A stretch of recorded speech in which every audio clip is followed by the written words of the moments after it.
He's not the only victim. I know, but I expect he's the one with the flimsiest support system.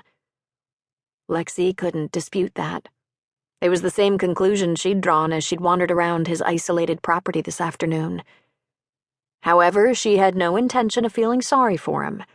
He might not have come from an ideal background, but a life of crime was a choice. He could make friends if he wanted to. I imagine that's not easy for an ex-con.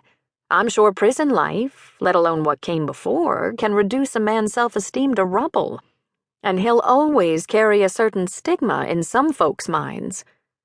That was true. But it wasn't her problem, nor would she let it be, even if seeing him up close and personal with his lame dog and feeling his almost palpable aloneness had bothered her more than she cared to admit. Mom, can we go now? Matt zoomed into the room, bristling with the megawatt energy of an almost 5-year-old that added life and joy to her days. I'm all set. She grabbed her purse and took his hand. Wait. He tugged free and swung toward the counter. Where's the bread for Floyd and Gladys, Mama? Right here. Her mother pulled a plastic bag of scraps out of the pantry. You tell those seagulls not to fight over this. They never fight. They're married. Her mom's lips twitched. How do you know that? Charlie told me.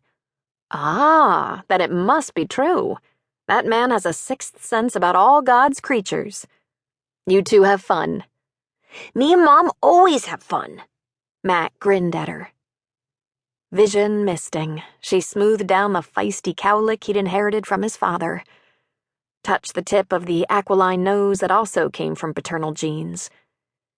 Joe had always said it was the sign of aristocratic blood and had promised to take her to visit the ruined castle in Scotland he claimed had been inhabited by his noble ancestors. She'd never known for certain whether he was teasing about that trip or not. Now, she never would. Hey, Mom? Matt squeezed her fingers, his expression suddenly solemn. Are you gonna cry? No, of course not. She forced up the corners of her mouth and willed the pressure behind her eyes to subside. She'd shed her last tear more than 2 years ago, made peace with the fact that love and romance weren't in her future, learned to live with the loneliness that plagued her even here in this house she shared with the 2 people she loved most. There was no reason for this out-of-the-blue, sweeping surge of melancholy and longing. Your face got kinda scrunchy. Matt tightened his grip on her fingers, his forehead knotted. Kind of like Darcy's did at Sunday school when her dad was late to pick her up. I think she was afraid he wasn't gonna come. But you don't have to worry about being by yourself. You got me and Mama. I know that. She squeezed his fingers. And what could be better than living in the same house with my 2 favorite people in all the world? You want another cookie for the road? Yeah. Here you go. Her mother handed him one, and Lexie let him pull her toward the door. Be careful, you 2. You wanna come, Mom? She tossed the invitation over her shoulder. No, I have an emergency garden club meeting tonight. We have to decide what to do about the damaged planters on the wharf. They were back to the vandalism topic, reminding her again of the man she'd visited this afternoon. I have every confidence you enterprising ladies will come up with a solution. I hope so. And, by the way, Matt's right. You do have the 2 of us in your corner. But there's always room for one more, should someone special come along. Let's go, Mom! Matt gave her another tug.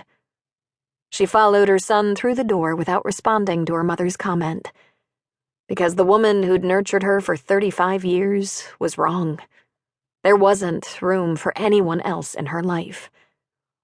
Love was too risky. Even if she felt lonelier tonight than she had since the early days after the tragedy that had changed her world forever.